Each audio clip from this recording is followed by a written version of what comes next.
Assalamualaikum warahmatullahi wabarakatuh. Sahabatku para petani sawit, apa kabar? Semoga kalian selalu dalam keadaan sehat dan selalu dalam lindungan Tuhan yang Maha Kuasa. Amin. Teman-teman, apa yang kita pikirkan ketika kita melihat perkebunan kelapa sawit milik perusahaan?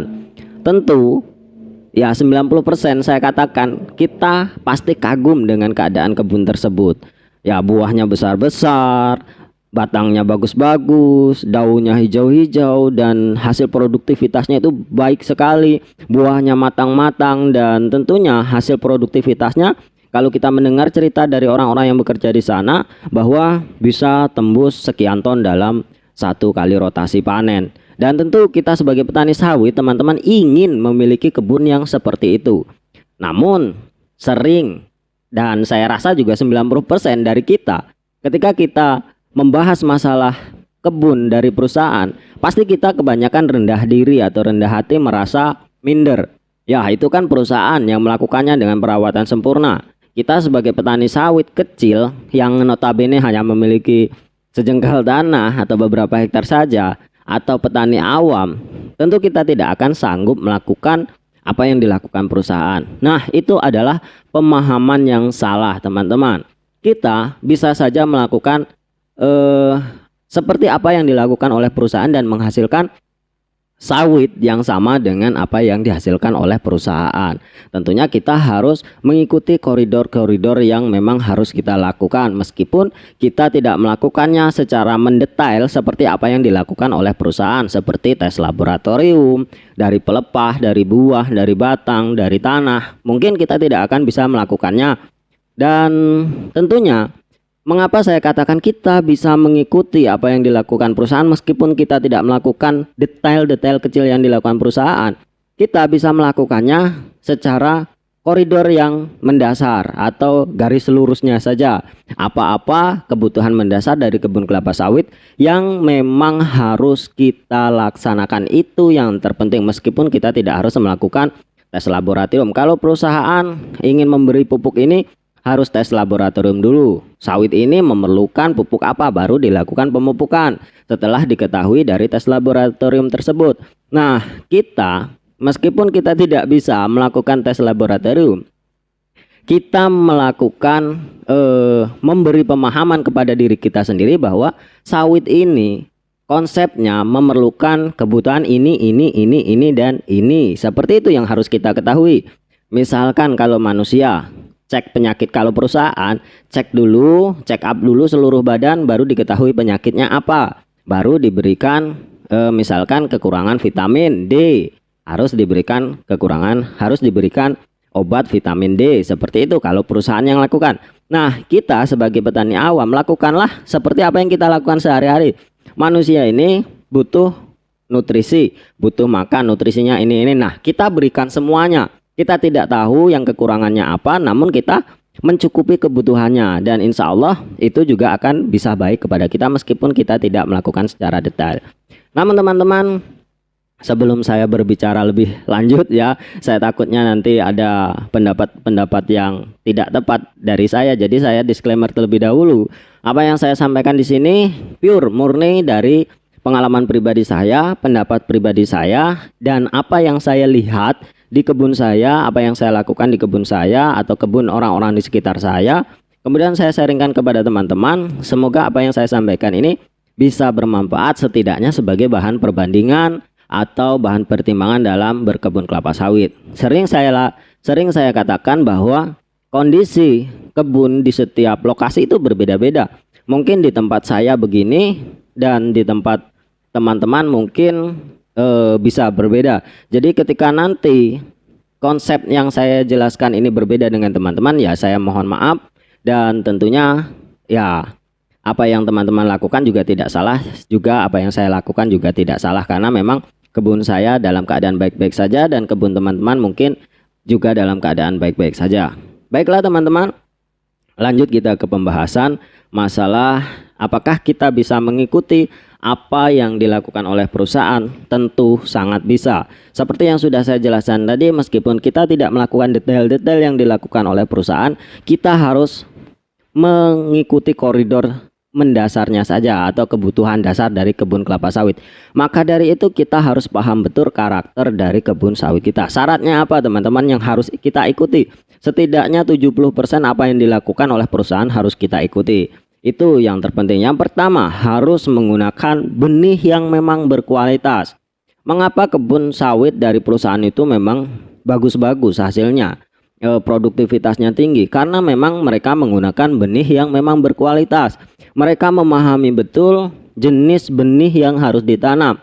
Memang terkadang dari seleksi benih yang dilakukan oleh perusahaan, dari mulai tanam, dari mulai pembelian benih atau penggunaan benih, seleksi benih, biji, kemudian setelah disemai, kemudian diseleksi lagi mana yang tidak bisa ditanam atau memang mana yang apkir, mereka lakukan seperti itu. Nah, tentu kita sebagai petani sawit harus belajar bagaimana kita bisa melihat benih itu apkir dari sejak dini. Banyak sekali literasinya teman-teman, baik dari YouTube, baik dari Google atau dari platform media lainnya seperti Facebook, grup dan lain sebagainya. Kita harus sering-sering belajar bagaimana caranya mengetahui benih yang apkir. Itu harus kita perhatikan. Terkadang kita membeli benih sudah tanam, sudah tahu apkir, masih kita tanam, dan itu bisa menjadi penyesalan di kemudian hari karena memang sawit ini bukan tanaman jangka pendek itu teman-teman. Jadi kalau memang kita sudah tahu ciri-ciri dari benih yang apkir, masih kita tanam karena kita beranggapan seperti ini, nanti kita tidak tahu ke depannya apakah ini seperti ini apa seperti itu. Nah, masih kita tanam saja, dan tentunya hal tersebut tidak dilakukan oleh perusahaan. Ketika memang sudah tahu itu benih yang apkir, maka dibuang. Meskipun dari 100 batang hanya terdapat 25 batang yang memang layak untuk ditanam, ya mereka lakukan 25 batang tersebut untuk ditanam, dan yang 75 batang mereka buang. Mereka tidak takut atau tidak sayang dengan benih yang mereka buang. Dan kita sebagai petani sawit tentunya kebanyakan sayang untuk membuang benih yang memang terkadang kita sudah tahu bahwa itu benih apkir dari ciri-ciri yang mungkin sudah kita pelajari seperti itu.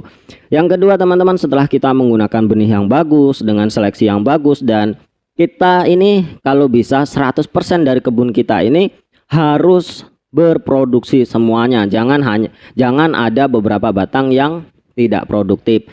Nah, untuk kita atasi biar semuanya produktif, ketika memang kita sudah ngeyel menanam benih yang sudah apkir masih kita tanam dan akhirnya hasilnya tidak maksimal, ya kita harus perfeksionis sebagai petani. Ketika memang sawit itu tidak berbuah baik, harus kita tumbangkan dan kita sulam dengan yang bagus, sehingga lambat laun kebun kita ini menjadi 100% berproduksi semua dan berproduksi secara bagus, buahnya bagus semua, batangnya bagus semua, dan penghasilan kita semakin meningkat dan meningkat. Jangan ada anggapan bahwa dalam satu hamparan 1 hektar harus ada sawit jantannya. Itu tidak benar teman-teman. Harus 100% sawit kita itu berbuah semua. Itu yang paling bagus. Nah, setelah kita menggunakan benih yang bagus, apa yang harus kita tiru dari perusahaan adalah pemupukan. Memang kalau perusahaan seperti yang sudah saya katakan di awal tadi, mereka melakukan penelitian laboratorium, kemudian mengetahui bahwa kebun itu kekurangan apa, baru diberikan pupuknya. Nah, kita tidak mungkin melakukan hal seperti itu karena keterbatasan dari media kita, tentunya dari alat-alat kita, dari pengetahuan kita, tentu itu tidak memungkinkan untuk melakukannya. Nah, apa yang harus kita lakukan?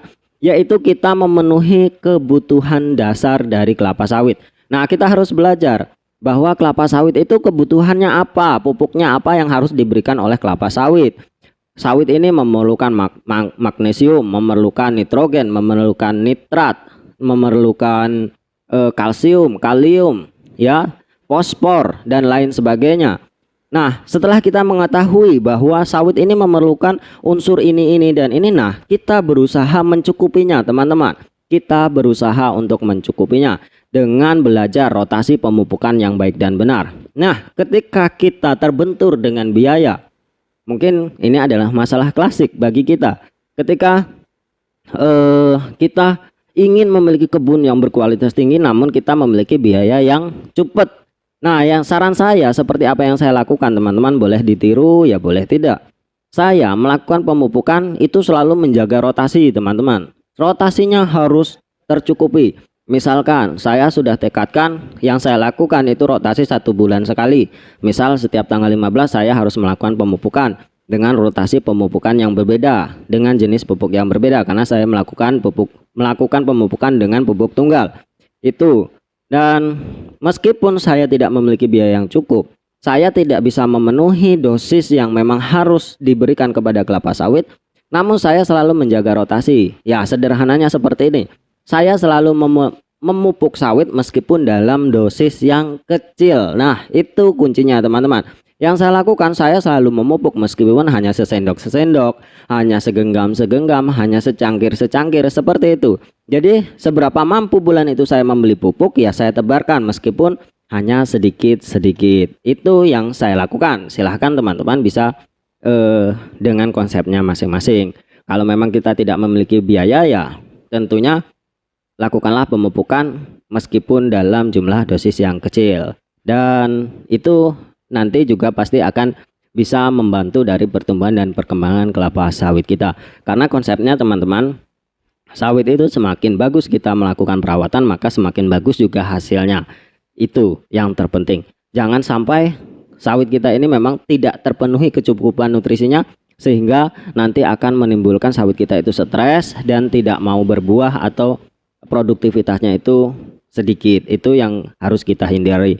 Nah, itulah teman-teman dari masalah pemupukan. Selanjutnya apa yang harus kita tiru dari perusahaan adalah masalah sanitasi. Masalah sanitasi di sana adalah cara bagaimana mengendalikan gulma, cara mengendalikan lingkungan kebun kita, atau cara sanitasi dari batang kelapa sawit kita. Apakah harus melakukan kastrasi, apakah harus melakukan pruning seperti apa yang dilakukan oleh perusahaan, dan lain sebagainya. Itu harus kita tiru walaupun hanya sedikit. Misalkan ketika perusahaan menggunakan benih kacang-kacangan untuk mengendalikan gulma, ya kalau kita tidak bisa menirunya, ya setidaknya kita menggunakan kebun kita itu selalu bersih, kita selalu tebas, piringannya selalu bersih, dan lain sebagainya. Harus kita ikuti seperti itu meskipun kita tidak bisa full 100% mengikuti cara dari perusahaan. Dan tentunya mengapa kita harus mengikuti perusahaan, karena memang kita sudah tahu nyata hasilnya yang dilakukan perusahaan bisa menghasilkan sawit yang berkualitas. Apakah perusahaan tidak rugi dengan cara pemupukan yang maksimal, dengan pemupukan yang pol, kemudian cara perawatan seperti ini? Tidak teman-teman, karena memang kalkulasinya nanti hasil yang akan didapatkan juga akan menjadi lebih besar ketika kita melakukan perawatan secara maksimal. Mungkin hanya ini teman-teman, sharing sedikit yang saya sampaikan, semoga bermanfaat. Terima kasih atas perhatiannya, tetap semangat, dan wassalamualaikum warahmatullahi wabarakatuh.